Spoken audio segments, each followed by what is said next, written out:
오늘 봉독할 하나님의 말씀은 창세기 35장 1절에서 15절에 있는 말씀입니다. 하나님의 말씀입니다. 하나님이 야곱에게 이르시되 일어나 베델로 올라가서 거기 거주하며 내가 내 형 에서의 낯을 피하여 도망하던 때에 내게 나타났던 하나님께 거기서 제단을 쌓으라 하신지라. 야곱이 이에 자기 집안 사람과 자기와 함께한 모든 자에게 이르되 너희 중에 있는 이방 신상들을 버리고 자신을 정결하게 하고 너희들의 어복을 바꾸어 입으라. 우리가 일어나 베델로 올라가자. 내 환난 날에 내게 응답하시며 내가 가는 길에서 나와 함께 하신 하나님께 내가 거기서 제단을 쌓으려 하노라 하매, 그들이 자기 손에 있는 모든 이방 신상들과 자기 귀에 있는 귀고리들을 야곱에게 주는지라. 야곱이 그것들을 세겜 근처 상수리 나무 아래에 묻고 그들이 떠났으나 하나님이 그 사면 고을들로 크게 두려워하게 하셨으므로 야곱의 아들들을 추격하는 자가 없었더라. 야곱과 그와 함께한 모든 사람이 가나안 땅 루스 곧 베델에 이르고 그가 거기서 제단을 쌓고 그것을 엘베델이라 불렀으니 이는 그의 형의 낯을 피할 때에 하나님이 거기서 그에게 나타내셨음이더라. 리브가의 유모 드보라가 죽음에 그를 베델 아래에 있는 상수리 나무 밑에 장사하고 그 나무 이름을 알론 바굿이라 불렀더라. 야곱이 밧단 아람에서 돌아오매 하나님이 다시 야곱에게 나타나사 그에게 복을 주시고 하나님이 그에게 이르시되 내 이름이 야곱이지만은 내 이름을 다시는 야곱이라 부르지 않겠고 이스라엘이 내 이름이 되리라 하시고 그가 그의 이름을 이스라엘이라 부르시고 하나님이 그에게 이르시되 나는 전능한 하나님이라 생육하며 번성하라. 한 백성들의 총회가 내게서 나오고 왕들이 내 허리에서 나오리라. 내가 아브라함과 이삭에게 준 땅을 내게 주고 내가 내 후손에게도 그 땅을 주리라 하시고 하나님이 그와 말씀하시던 곳에서 그를 떠나 올라가시는지라. 야곱이 하나님이 자기와 말씀하시던 곳에 기둥 곧 돌기둥을 세우고 그 위에 전제물을 붓고 또 그 위에 기름을 붓고 하나님이 자기와 말씀하시던 곳의 이름을 베델이라 불렀더라. 아멘. 할렐루야. 오늘 설교는 모두 4단락으로 구성되어 있습니다. 첫째 단락에서는 성경 속에 나타나는 야곱의 문제를 살펴보겠습니다. 둘째 단락에서는 본문의 상황과 관련된 오늘 우리의 문제를 생각해 보겠습니다. 셋째 단락에서는 하나님이 야곱으로 하여금 어떻게 이 문제를 해결하게 하시는지를 살펴보고 마지막 넷째 단락에서 오늘 우리의 문제를 어떻게 해결할 수 있는지를 생각해 보겠습니다. 야곱은 장자의 축복이 탐이 나서 자기 어머니 리브가와 짜고 눈먼 아버지 이삭을 속였습니다. 둘째 아들이었던 야곱은 큰아들 에서의 행세를 하면서 아버지가 장자인 에서에게 해주려 했던 축복 기도를 가로챘습니다. 물론 허접한 야곱의 연기에 이삭이 넘어간 것은 하나님께서 차남인 야곱을 언약 백성으로 선택하셨기 때문이었고 에서가 자신의 장자 명분을 하찮게 생각했기 때문이었습니다. 어쨌든 야곱은 아버지를 속이는 데 성공합니다. 그러나 형 에서의 노여움을 해결할 방법이 없었습니다. 생명의 위협을 느낀 야곱은 형 에서의 칼날을 피해 자기 고향집을 떠나 멀리 이방 땅 밧단 아람에 있는 외갓집으로 도망쳤습니다. 평생 처음 한 번도 가본 적도 없는 먼 길을 혼자 떠난 야곱의 마음은 불안하고 두려웠습니다. 정신없이 도망치다 밤이 되었고 그는 광야에서 혼자 잠을 자야 했습니다. 죄짓고는 못 산다라는 옛말이 있습니다. 아마도 야곱도 이 고통을 초래한 자신의 죄에 대한 양심의 과책과 죄책감, 그리고 고향집을 떠나야 하는 외로움으로 마음이 찢어지는 아픔을 그 밤에 겪어야 했을 것입니다. 여기저기 짐승 소리가 들리고 차가운 한기가 땅바닥에서부터 느껴져 왔습니다.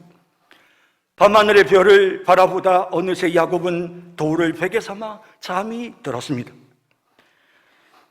땅에서 올라온 차가운 냉기에 물기 머금은 공기가 다 땅바닥이 흥건하게 이슬에 젖어갈 무렵 야곱은 하나님이 주시는 꿈을 꾸게 됩니다. 꿈속에서 보니 자기가 누워있는 바로 그곳에 엄청나게 높은 사닥다리가 세워져 있습니다. 사닥다리의 꼭대기는 하늘에 닿아 있습니다. 그리고 자세히 보니 그 사닥다리를 타고 천사들이 오르락 내리락 합니다. 사실 잠이 들 때까지만 해도 야곱은 이 광야에 자기 혼자만 있다고 생각했습니다. 하지만 꿈속에서 보니 그는 혼자가 아니었습니다. 자기 앞에 세워져 있는 사닥다리를 타고 자기를 지키고 돌보기 위해 하나님이 보내신 천사들이 계속해서 하늘로부터 내려와 자기를 호위하고 또 하늘로 올라가 하나님께 자신의 상태를 보고하는 너무도 영광스러운 모습을 그가 보게 되었습니다. 야곱은 꿈속에서 처음으로 하나님을 만납니다. 하나님의 음성을 들었고 그는 하나님의 사랑을 체험했습니다. 하나님은 야곱에게 자신을 나타내셨습니다. 자신이 아브라함과 이삭의 하나님일 뿐만 아니라 이제 야곱의 하나님이 되어주시겠다고 약속하셨습니다. 그리고 하나님은 야곱과 그의 후손에게 이 땅을 주시겠다고 하셨습니다. 반드시 야곱과 함께 하실 것이고 그를 다시 이 가나안 땅으로 돌아오게 하시겠다고 그렇게 하나님은 야곱에게 약속해 주셨습니다. 야곱은 이처럼 베델의 꿈속에서 주님을 만났고 주님의 말씀을 들었으며 주님의 사랑을 체험했습니다. 야곱이 돌을 베고 잠을 자다 꿈을 꾼 그곳은 야곱의 일생에서 가장 멋지고 아름다운 거룩한 장소였습니다. 야곱은 그날의 경험을 잊지 않기 위해 그곳에 본래 이름인 루스라는 이름 대신 하나님이 계시는 하나님의 집이라는 뜻의 베델이라는 이름으로 지명도 바꾸었습니다. 그리고 야곱은 다시 이곳으로 돌아와 하나님께 거룩한 단을 쌓아 하나님께 예배드리겠다고 약속하였습니다.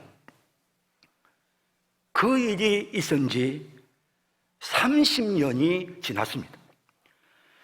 야곱은 벌써 10년 전에 바단 아람의 외갓집에서 가나안 땅으로 돌아왔습니다. 그는 4명의 아내와 11명의 아들들을 거느리고 거부가 되어서 많은 가축과 함께 고향 땅으로 돌아왔습니다. 하지만 돌아오자마자 베델로 가서 자신이 베고 잔 그 돌에서 하나님께 예배드리겠다던 그의 계획은 실행에 옮겨지지 않았습니다. 어영부영 그는 10년 세월을 허송해 버렸습니다. 사실 그는 베델로 올라가 하나님과 교제하고 예배드리기를 원하는 그런 마음이 간절했을 것입니다. 그러나 도저히 그는 베델에 올라갈 수가 없었습니다. 그곳은 하나님을 만나는 거룩한 장소인데 너무도 초라한 그의 모습으로 감히 하나님께 나아갈 용기가 생기지 않았던 것입니다. 그와 그의 가족들은 가나안 땅으로 돌아온 후에도 나태하고 안일한 모습으로 살았습니다. 그의 가족들은 바단 아람에서 가지고 온 우상들을 계속해서 섬겼습니다. 자녀들은 난폭했고 걸핏하면 그 지역 사람들과 다투었습니다. 그들은 하나님 없는 삶을 살았습니다. 그러니 그런 모습으로는 하나님 앞에 나아갈 수가 없었던 것입니다. 그뿐만 아니라 그는 그 많은 가족을 이끌고 낯선 땅으로 들어와서 새로운 상황에 적응하느라 너무도 분주하고 바빴습니다. 사람만 물갈이를 하는 게 아닙니다. 수많은 가축대들도 새로운 환경에 적응하기 위해서 많은 인고의 시간이 필요했습니다. 많은 돌봄과 노력이 필요했습니다. 가족 중에 아무도 가나안 땅을 아는 사람이 없었기에 야곱은 혼자 모든 것을 일일이 다 챙겨야 했습니다. 그래서 베델에 올라갈 시간적인 여유가 없었던 것입니다. 그뿐 아니라 그는 야복 강가에서 하나님의 천사와 씨름하다가 고관절이 골절이 되어서 제대로 걷지 못했습니다. 그것도 베델로 올라가는데 방해가 되었습니다. 그리고 그는 무엇보다도 형 에서를 만나서 갈등을 해결하고 화해하는 일에 집중해야 했기 때문에 그 일에 너무 신경을 쓰다 보니 마음에 여유가 생기지 않았습니다. 복잡한 인간관계를 자꾸 신경 쓰다 보면 사람의 마음의 에너지를 다 소진시킬 수밖에 없고 그가 마땅히 해야 될 의미 있는 일을 할 수 있는 힘이 그에게는 하나도 없었던 것입니다. 이런 많은 이유들이 그를 더는 베델로 올라가지 못하게 발목을 잡았던 것입니다.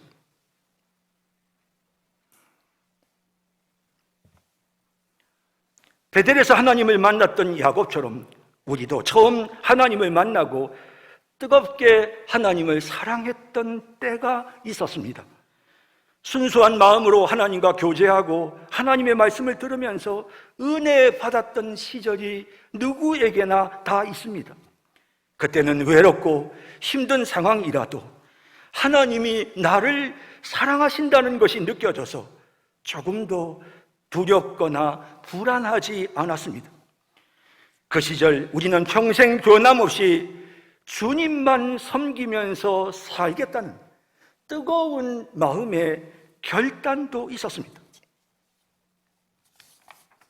마치 야곱의 마음처럼 주님, 저 주님께 더 가까이 나아가기를 원합니다. 주님, 제가 주님께 더 가까이 나아가기를 원합니다. 내 고생하는 것 옛 야곱이 돌베개 베고자 갔습니다.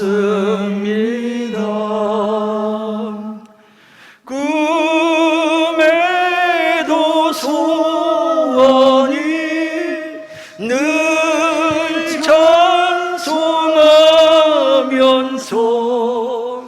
주께 더 나아가기 원합니다. 4절 우리 다 같이 불러봅시다. 야곱이 참 깨어 일어난 후 돌단을 쌓은 것 본받아서 숨질 때 되도록 늘 찬송하면서 주께 더 나아가기 원합니다. 그랬던 우리의 마음이 세월이 지나면서 서서히 변하기 시작했고, 이젠 우리도 야곱처럼 이런저런 이유로 어영부영 세월만 보내고 있습니다. 우리가 처음 하나님을 만날 때 가졌던 감격과 열정은 식어버리고 너무도 연약하고 초라한 모습에 감히 하나님께 나갈 엄두가 나지 않는 상태가 된 것입니다. 하나님께 나와 전심을 다해 하나님을 사랑하며 하나님을 찾으며 첫사랑을 회복해야 하지만 우리 자신이 너무 부족해서 감히 하나님 앞에 나올 수가 없는 것입니다. 너무도 분주하고 바빠서 교회에 나오는 것도, 기도하는 것도, 성경을 읽는 것도 엄두를 내지 못했던 것이 사실입니다.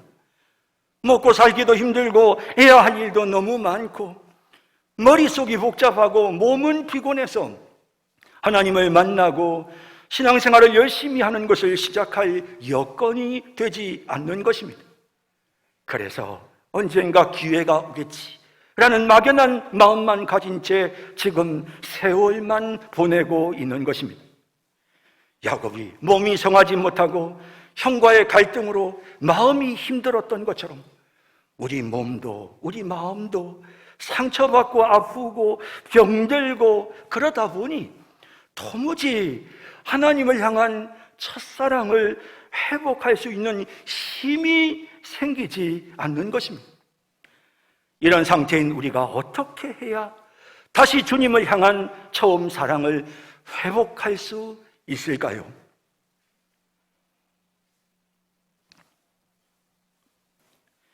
어영부영 세월을 보내고 있는 동안 야곱의 집안에 뜻하지 않은 사고가 발생합니다. 야곱 식구들이 세겜에 머물러 있을 때 야곱의 딸 디나가 세겜 추장의 아들로부터 강간을 당하는 안타까운 일을 겪게 되었습니다. 설상가상으로 이에 앙심을 품은 야곱의 두 아들 레위와 시므온은 디나를 강간한 세겜 사람들을 속여서 모든 남자들을 죽여버렸습니다. 이 일로 인하여 주변 사람들로부터 원망과 미움을 받게 되었습니다. 그야말로 이제 전쟁이 터질 상황에 처하게 된 것입니다. 그제서야 야곱은 자신이 베델로 올라가는 것을 미루었던 것을 후회하게 되었습니다. 그때 하나님이 야곱에게 나타나셔서 베델로 올라가서 그곳에서 제단을 쌓고 거기 거주하라고 명령하셨습니다. 1절에 하나님이 야곱에게 이르시되 일어나 베델로 올라가서 거기 거주하며 내가 내 형 에서의 낯을 피하여 도망하던 때에 내게 나타났던 하나님께 거기서 제단을 쌓으라 하신지라 라고 기록되어 있습니다. 그래서 야곱은 하나님의 명령대로 베델로 올라갔습니다. 그리고 그곳에서 야곱은 30년 전 그 절박한 상황에서 하나님을 만났던 과거의 기억을 되새기면서 하나님을 향한 그 뜨거운 첫사랑을 회복합니다. 하나님은 야곱에게 베델에 거하라고 하셨습니다. 그러나 그 말씀은 그가 베델에 정착해야 한다는 말씀이 아닙니다. 실제로 야곱은 베델에 오래 머물러 있지 않았습니다.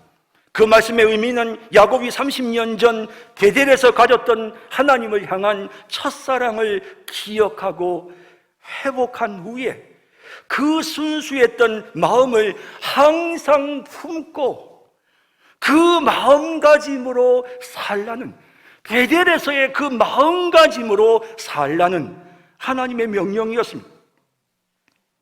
야곱이 베델로 올라가 30년 전 사건을 마음에 되새길 때 하나님을 향한 그의 첫사랑이 회복되었고 그러자 삶의 변화가 찾아왔습니다. 야곱의 가족들 모두가 한마음이 되어 자신들이 그동안 섬기며 소중히 여겼던 모든 우상을 상수리 나무 아래 묻어버렸습니다. 그들은 과거의 모든 죄를 땅속에 묻어버리고 이제 새 출발하게 된 것입니다. 상수리 나무, 영어 성경에는 오크나무라고 번역했습니다. 참나무를 말합니다. 목재로 쓰기에 유용한 나무입니다. 많은 신학자들이 예수님의 십자가를 만든 나무가 바로 상수리 나무라고 말하면서 본문의 상수리 나무가 상징하는 것은 바로 예수님의 십자가라고 해석합니다. 야곱은 그렇게 상수리 나무 아래에 자신의 모든 과거의 죄를 다 파묻어 버렸습니다. 그러자 하나님의 복이 야곱과 그의 가족들에게 임했습니다. 하나님은 주변 사람들의 마음을 두렵게 해서 더 이상 야곱을 공격하지 못하도록 지켜주셨습니다. 간사한 자라는 뜻의 야곱이라는 이름을 하나님과 겨루어 이겼다는 뜻의 이스라엘이라는 이름으로 바꾸어 주셨습니다. 그리고 전능하신 하나님께서 야곱의 후손을 번성케 하시며 그 후손들이 한 민족을 이루고 그 후손들에게서 왕들이 태어나고 아브라함과 이삭에게 약속하신 그 언약의 축복을 이제 이 야곱과 그의 후손들에게 주시겠다고 다시 한번 약속하셨습니다. 그리고 그는 그곳에서 하나님께 감사의 예배를 드렸습니다. 그런데 한 가지 흥미로운 사실은 8절에 리브가의 유모 드보라가 죽음에 그를 베델 아래에 있는 상수리 나무 밑에 장사하고 그 나무 이름을 알론 바굿이라 불렀더라라고 합니다. 이 드보라는 야곱의 어머니였던 리브가의 유모입니다. 이 드보라가 베델에서 야곱과 동행하다가 죽습니다. 이 여인이 도대체 누구이기에, 리브가도 아니고 도대체 이 여인이 누구이기에 이 여인의 시신을 묻은 상수리 나무 아래서 야곱이 그토록 통곡했던 것일까요? 그의 죽음이 왜 그렇게 야곱에게 큰 슬픔이 되었던 것일까요? 이 알론 바굿이라는 말은 통곡의 상수리 나무라는 뜻입니다. 야곱의 어머니 리브가를 젖먹여 키웠던 유모 드보라는 리브가와 함께 살면서 리브가의 출산을 도와주었습니다. 야곱과 에서를 키웠습니다. 그리고 리브가가 죽고 난 후에는 야곱과 함께 살면서 야곱의 자녀들을 키웠습니다. 주석가들은 적어도 그녀의 당시 나이가 150세는 되었을 것이라고 추측합니다. 그녀가 베델에서 죽은 것은 이제 드보라의 사명이 거기에서 끝났기 때문입니다. 드보라는 야곱과 그 자녀들의 신앙을 위해 기도했고 야곱이 베델로 올라가 하나님을 향한 첫사랑을 회복하기를 그녀는 간절하게 소망했습니다.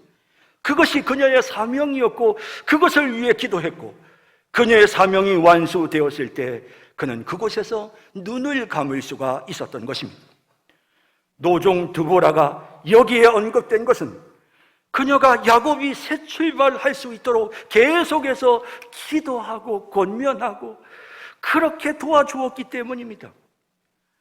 야곱이 베델로 올라가 첫사랑을 회복하는 데 있어서 드보라의 기도가 중요한 역할을 했던 것입니다. 이런 과정들을 통해 야곱은 자신의 첫사랑을 회복하고 이제 새 출발하게 된 것입니다.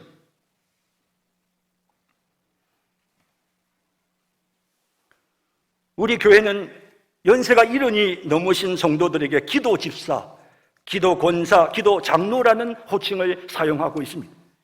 이분들이야말로 드보라처럼 젊은 세대들이 믿음을 회복하고 부모들의 신앙을 계승하도록 계속해서 기도해 주시는 분들이십니다. 이분들의 기도가 있기 때문에 오늘 젊은 세대들이 여기 이 자리에서 하나님 앞에 지금 예배를 드릴 수 있는 것입니다. 그동안 우리의 신앙이 많이 침체되고 나태해져 있지만 그분들의 기도의 힘으로 오늘 우리는 다시 시작할 수 있는 것입니다. 하나님이 야곱을 베델로 이끄신 것은 과거의 은혜로운 시절을 다시 기억하도록 하시기 위해서입니다. 우리는 하나님께서 우리에게 은혜를 베푸셨던 시절을 다시 기억해야 합니다. 그리고 베델에 거하라 하신 말씀처럼 우리는 처음 하나님을 만나고 뜨거운 마음으로 하나님께 예배드리고 기도했던 그 첫 시간에 그 마음을 항상 가슴속에 품고 살아야 되는 것입니다. 그 첫사랑의 마음 자세로 우리가 살아야 되는 것입니다. 그러면 하나님을 향한 우리의 첫사랑이 회복될 수 있습니다. 제가 성산교회 처음으로 부임하여 올 때 군에서 갑자기 전역하고 4년간 목회 사역을 하지 못했기 때문에 너무도 간절하게 목회 사역을 하고 싶었습니다. 그래서 목회를 위해 길을 열어달라고 정말 하나님 앞에 간절하게 기도했습니다. 하나님, 저 다른 건 아무것도 원하지 않습니다. 성도들 앞에서 설교만 할 수 있으면 좋겠습니다 라고 그렇게 하나님 앞에 금식하며 부르짖고 기도하며 매달렸을 때 하나님은 제게 성산교회에 부임할 수 있도록 은혜를 주셨습니다. 그런데 7년 세월이 지나는 동안 그 시절의 감격은 점차 사라지고 제 마음속에 자꾸 불평불만만 늘어갔습니다. 교회가 왠지 나를 너무 몰라준다는 생각이 들면서 섭섭하기만 했습니다. 은혜에 대한 감사의 마음 대신 인간적인 욕심이 앞서기 시작했습니다. 급기야 저는 교단 헌법에 목사가 70세까지 일할 수 있도록 법으로 보장되어 있는데 65세에 은퇴해야만 하는 우리 교회 정관은 잘못되었으니 공동의회를 열어서 이 법을 고쳐야 되겠다라는 생각까지도 하게 되었습니다. 그런데 이번에 제가 얼굴에 안면마비가 와서 병원에 입원해 있는 동안 과거에 했던 설교 원고들을 한 편 한 편 읽게 되었습니다. 그때 제가 처음으로 성산교회 부임해서 주일날 낮에 설교했던 설교문을 읽을 수 있게 되었습니다. 그런데 그 설교문을 읽어보니 제가 첫 설교를 하면서 한 교회에서 단지 20년 이상 목회했다는 그 한 가지 이유만으로 그 교회가 목사의 노후를 책임져야 하는 원로 목사 제도는 불합리하다라고 제가 그렇게 설교 시간에 주장하면서 65세까지만 목회를 하겠다고 교회 앞에서 제가 약속을 하는 그런 내용을 읽게 되었습니다.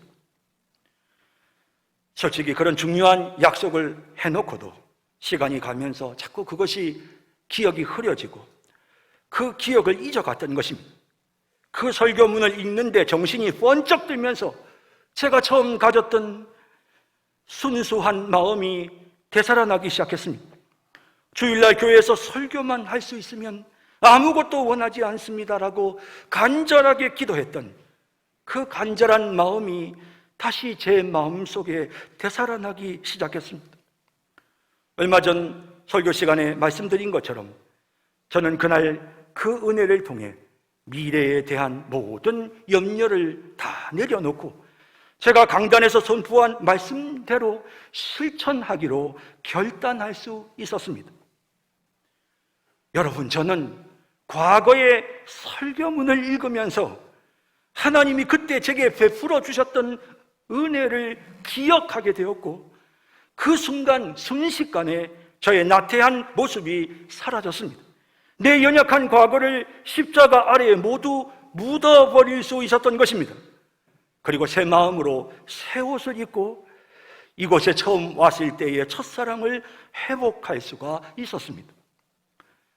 성도 여러분, 제가 그렇게 베델로 올라간 것처럼 야곱이 그렇게 베델로 올라간 것처럼 오늘 이 추수감사 주일에 우리도 베델로 올라갑시다. 베델로 올라간다는 것은 하나님이 베풀어 주신 은혜를 다시 기억하는 것을 의미합니다. 외롭고 춥고 두려웠던 시절에 나와 함께 해주시고 나를 보호해 주셨던 하나님의 은혜를 다시 한번 마음속에 되새겨 보는 것입니다. 그러면 놀랍게도 그 순간 자연스럽게 주님을 향한 첫사랑이 다시 회복되고 일어설 수 있는 힘이 생기는 것입니다. 성도 여러분, 은혜를 기억하는 일은 너무도 중요합니다. 그래서 하나님은 야곱에게 베델로 올라가라 하셨습니다. 여러분, 성도 여러분, 우리가 그동안 이런저런 이유로 교회에 잘 나오지 못했다면 여러분, 이제 오늘 우리는 베델로 올라가야 합니다. 여기 교회 예배당이, 여러분이 성산교회 예배당이 바로 여러분들이 올라와야 될 베델입니다. 하나님이 이곳에서 우리에게 은혜를 주셨습니다. 추수감사주일을 맞이하여 하나님이 이 코로나 시국의 힘든 상황에서도 올 한 해 우리에게 베풀어 주셨던 은혜를 이곳에서 다시 되새겨 보십시다.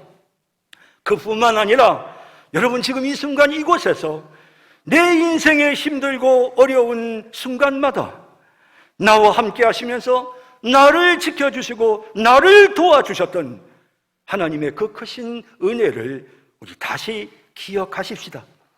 그러면 우리의 마음속에 힘이 생깁니다. 첫사랑이 회복될 것입니다. 뜨거운 가슴으로 주님을 바라보면서 십자가 아래에 우리의 모든 연약한 과거를 다 묻어버리고 새 출발을 하게 되는 것입니다. 나태하고 게으르며 교만하고 더러운 우리의 모든 죄를 십자가에 다 묻어버리고 옷을 갈아입고 새 출발할 수 있게 되는 것입니다.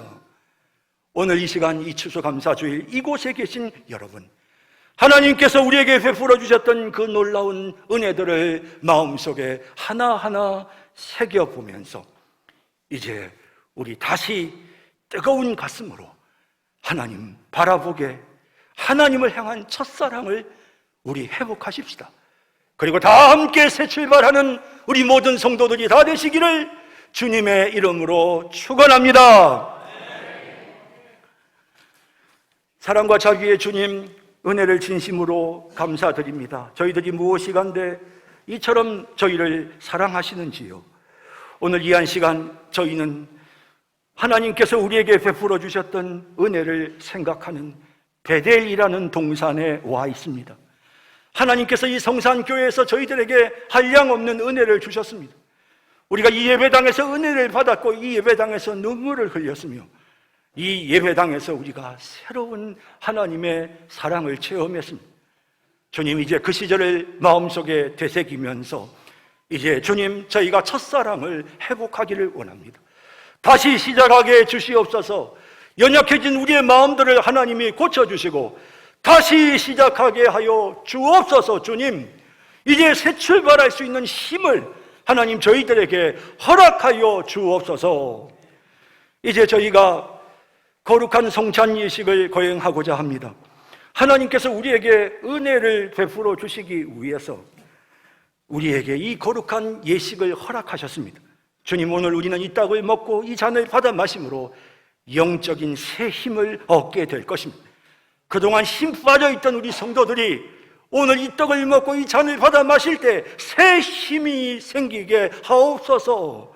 그리하여 하나님 아버지 앞에 온전한 모습으로 과거의 연약한 모습들을 십자가 아래에 묻어버리고 옷을 갈아입고 새 출발할 수 있는 그런 은혜로운 계기가 되도록 하나님이 성찬 예식 위에 한량없는 은혜를 베풀어 주옵소서. 예수님의 이름으로 기도드립니다. 아멘. 내가 너희에게 전한 것은 주께 받은 것이니 곧 주 예수께서 잡히시던 밤에 떡을 가지사 축사하시고 떼어 이르시되 이것은 너희를 위하는 내 몸이니 이것을 행하여 나를 기념하라 하시고 식후에 또한 그와 같이 잔을 가지시고 이르시되 이 잔은 내 피로 세운 새 언약이니 이것을 행하여 마실 때마다 나를 기념하라 하셨으니 너희가 이 떡을 먹으며 이 잔을 마실 때마다 주의 죽으심을 그가 오실 때까지 전하는 것이니라. 그러므로 누구든지 주의 떡이나 잔을 합당하지 않게 먹고 마시는 자는 주의 몸과 피에 대하여 죄를 짓는 것이니라. 사람이 자기를 살피고 그 후에야 이 떡을 먹고 이 잔을 마실지니 주의 몸을 분별하지 못하고 먹고 마시는 자는 자기의 죄를 먹고 마시는 것이니라. 성찬 예식은 우리 주님께서 우리에게 은혜를 주시기 위해서 제정하신 그런 거룩한 예식입니다. 우리는 이 예식을 통해서 꼭 은혜를 받아야 됩니다. 우리가 이 떡을 먹고 이 잔을 받아 마시는 순간 우리는 예수님께서 우리를 위하여 살찢고 피 흘려 주셨던 주님의 그 십자가의 은혜를 마음속에 되새기면서 그 순간 우리의 마음속에 야곱이 베델에서 느꼈던 것처럼 큰 은혜가 임하게 되는 것입니다. 그리고 우리 주님은 이 예식에 임재해 주시겠다고 약속하셨습니다. 너희가 이 떡을 먹고 이 잔을 받아 마시는 순간 내 영이 너희들에게 임재해서 내가 너희와 신비롭게 하나로 연합될 것이라고 분명하게 약속하셨습니다. 이 예식은 정말 신비로운 예식입니다.